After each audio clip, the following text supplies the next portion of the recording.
And now joining us on the communicators is Representative Jim Langevin. He is the co-founder of the House Cybersecurity Caucus, as well as the top Democrat on the Armed Services Subcommittee on Emerging Threats and Capabilities. Congressman Langevin joins us from Providence, Rhode Island. Congressman, if we could, though, start by telling us your view on the Collins-Lieberman cybersecurity bill that's currently in the Senate. Sure, I'd be glad to. But first, Peter, I want to thank you very much for your continued interest in this very important topic. On the Collins-Lieberman legislation, let me just say that I'm very that Senator Lieberman and Senator Collins have finally introduced a comprehensive bill on cybersecurity. It certainly isn't strong enough, in my opinion. I'd like to see it stronger, but it is a very good start, a move in the right direction. I commend them for their due diligence and really for trying to move this issue forward. We can't let the perfect be the enemy of the good, and it's certainly something I'd like to see move along and hopefully get through a conference committee with the House and Senate. Now, Congressman, when you say it's not strong enough, in what areas? Well, one of the things that, of course, it relies on is the Department of Homeland Security and working with the private sector to come up with cybersecurity standards for critical infrastructure, for example. That's a good first start, but I think it's going to really take probably stronger measures to put in place rather than this initial effort. But I think it's a good first start. So I will wait to see how it unfolds and to see more of the specifics.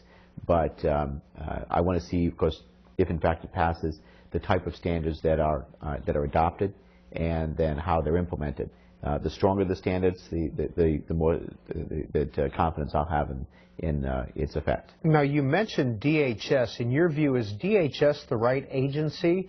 Because some of the bills that have been pushed in the House have a military aspect to them. Well, what I've called for is a cybersecurity director in the office of in the White House, basically giving that position much more directive authority to coordinate and implement cybersecurity protections. Department is going to be a part of the equation, and they're doing the best they can with the tools and the resources that they have, but they've been challenged because they don't have the right and their most robust authorities to compel other departments and agencies to engage in cybersecurity. It may not be the mission, for example, of the Department of Treasury or Commerce or State to protect their government networks. They have other missions that is their primary focus. We need to have an agency that has cybersecurity as a primary focus, but also have an entity that has both policy and budgetary authority to compel adoption of robust cybersecurity standards. I have believed and I've advocated, and the CSIS Commission, which I co-chaired as one of the 4 national co-chairs of this commission, called for a position to be established within the White House with this robust policy and budgetary authority.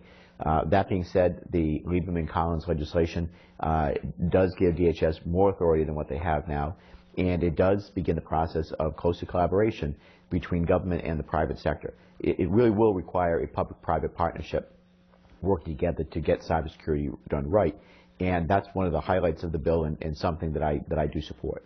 Now, Congressman Langevin, how do you address some of the privacy concerns that have been raised by the ACLU, the Electronic Privacy Information Center, and other groups regarding cybersecurity and the definition of threats?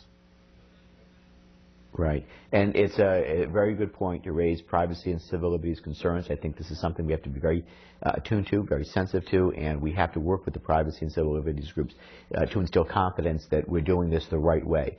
I don't want government to have any stronger response to this than is necessary. I've always believed that the Internet should be open and free. That's the way it was designed, and we want to maintain that openness. And that government regulation principally should have the lightest touch possible, and always respecting privacy and civil liberties concerns.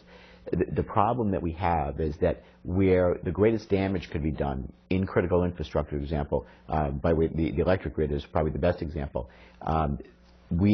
clearly the government and the American people have a legitimate public policy interest in making sure that we are protecting those entities, those sectors, much more strongly than what we are right now. The electric grid, in my opinion, is not adopting strong enough, robust cybersecurity protections, and it leaves them incredibly vulnerable to a cyber attack that could shut down, for example, a whole sector of the country's electric grid, which could do massive damage to our economy and potentially even loss of life. Now, Senator McCain has introduced a cybersecurity bill which isn't quite as stringent as the Collins-Lieberman bill, and he says, according to him, the Senate Democratic bill is a bureaucratic or a regulatory leviathan, and there have been some concerns from companies as well. How do you address those? Well, I would say that in some ways Senator McCain misses the point in that your good intentions alone aren't going to get us to where we need to be in terms of providing robust cybersecurity and protecting particularly our critical infrastructure. The main difference between the Lieberman-Collins bill and the McCain bill is that the Lieberman-Collins bill employs a mechanism whereby you'd have closer coordination between the public and private sector in setting standards, stronger cybersecurity standards to protect critical infrastructure. They also, the Collins-Lieberman bill also sets up a mechanism for information sharing, whereby the government would be able to share classified information, signatures, if you will, threat signatures, with the private sector. And in return, also, private sector could share information, threat information with the government. It needs to be both ways. Right now, either through law or through practice, it's not possible for that level of information sharing to occur. The McCain bill primarily only focuses on voluntary information sharing. Again, an important part of the equation, but it doesn't get us where we really need to be. Think about it in this way. Everyone would pretty much agree that we have among the safest airlines in the country, and yet the good intentions of the airlines of wanting to get people safely from point A to point B, that's great that they have the good intentions to do that, and I'm sure for the most part they would accomplish that goal. But those good intentions alone clearly don't provide the level of safety and security that the American people demand and require. So therefore we have the FAA and the NTSB that comes in and makes sure that we're getting us that much further to having the safest airline in the country. That's what this is all about in terms of providing better and more robust cybersecurity, protecting particularly our critical infrastructure, whether it's our electric grid, our banking system, or our telecommunications system, among others. And now, Congressman Langevin, if you would, talk about